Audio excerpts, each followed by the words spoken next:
Insta పెళ్లి చూపులు అప్పటి నుంచే సెలబ్రేషన్ స్టార్ట్. ట్రెండింగ్ లో పెళ్లి చూపుల వీడియోలు.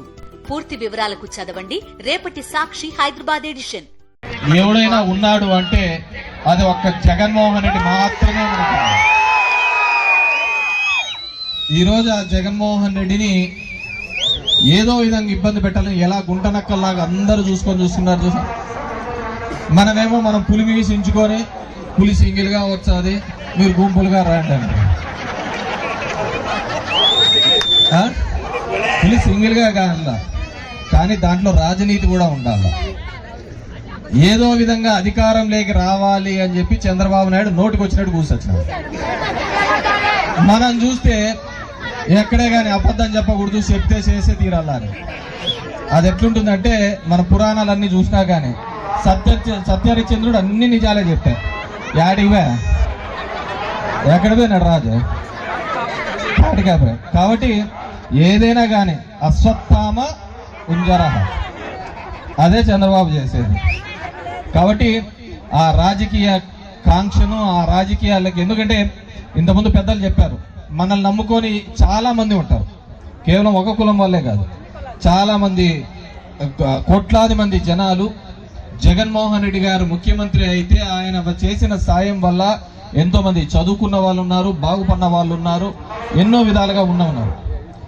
కానీ ఒక పత్రికా వాళ్ళు కొంతమంది కలిసి ఈరోజు మీరు చూస్తూ ఉంటారు, ఈనాడు కానీ ఆంధ్రజ్యోతి కానీ, వాళ్ళకి చంద్రబాబు రోజు ఫోన్ చేసి చెప్పాడు నా గురించి ఇట్లా రాయండి అని. వాళ్ళకి తెలుసు చంద్రబాబును ఆ సీట్లో కూర్చోబెట్టాలంటే మనం ఏమైనా రాయొచ్చు. కానీ మన వాళ్ళలో ఎవడైనా అట్లా చేస్తాడు చూడమని. నాకు వాడు ఉండే కొండారెడ్డి అని, వాడు నేను ఏదో హాస్పిటల్కి పోయినా, వచ్చి ఇట్లా ఎదురుగా వచ్చినాడు. ఏం కొండారెడ్డి బాగున్నావు అంటే బాగున్నాను, నేను హాస్పిటల్కి పోయినా. వాడు మళ్ళీ ఒక 2 నెలల తర్వాత పార్టీ అన్నాడు. ఎందుకు అన్నావురా కొండారెడ్డి అన్నాడు అనుకుంటే, నువ్వు సరిగ్గా మాట్లాడలేదు అని చెప్పాను. అరే నేను హాస్పిటల్లో పేషెంట్ని చూడడానికి పోయినా వచ్చిన అట్లా కాదంట అంటే అదే చెప్తాను కదా, కొవ్వు ఎక్కువ అని చెప్పేసి. కాబట్టి మనము గతంలో జరిగిన తప్పిదాలు ప్రతిసారి మన తలెత్తుకొని తిరిగే విధంగా చేసినాడు జగన్మోహన్ రెడ్డి గారు.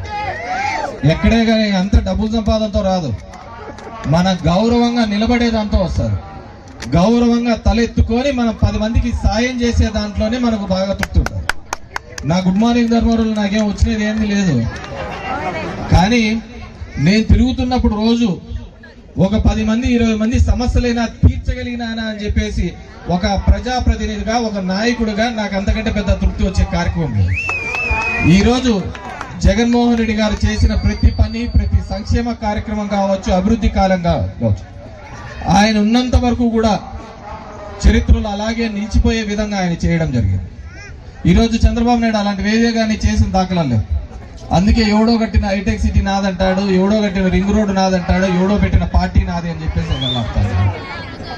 అంతే తప్ప ఎవరే కానీ లేదు. కాబట్టి మీ అందరినీ కూడా కోరుకునేది, ఈరోజు ఏ విధంగా ఇబ్బందులు పడుతున్నారో మీకు తెలుసు, నాకు తెలుసు. మా మీద కేసులు పెడతా అంటారు, మీ మీద కేసులు పెడతా అంటారు. కాబట్టి మీ అందరినీ కోరుకునేది ఒకటే, రాజ్యాధికారం దిశగా అడుగులు వేయడానికి మనమందరం కూడా కక్షలు కార్పణ్యాలన్నీ పక్కన బట్టి ఐకమత్యమే మహాబలంగా అందరూ కూడా ఏకదాడి మీదుగా రావడానికి. ఎందుకంటే 4 నెలల్లోనే చూసాం ఎంత వ్యతిరేకత సంపాదించుకున్నాడు. ఆ వ్యతిరేకత బయటికి రాకూడదనే ఉద్దేశంతోనే ఈ సోషల్ మీడియా కానీ ఎవరైతే అది వ్యక్తపరుస్తున్నారో వాళ్ళని అరెస్ట్ చేసే కార్యక్రమం చేస్తున్నారు.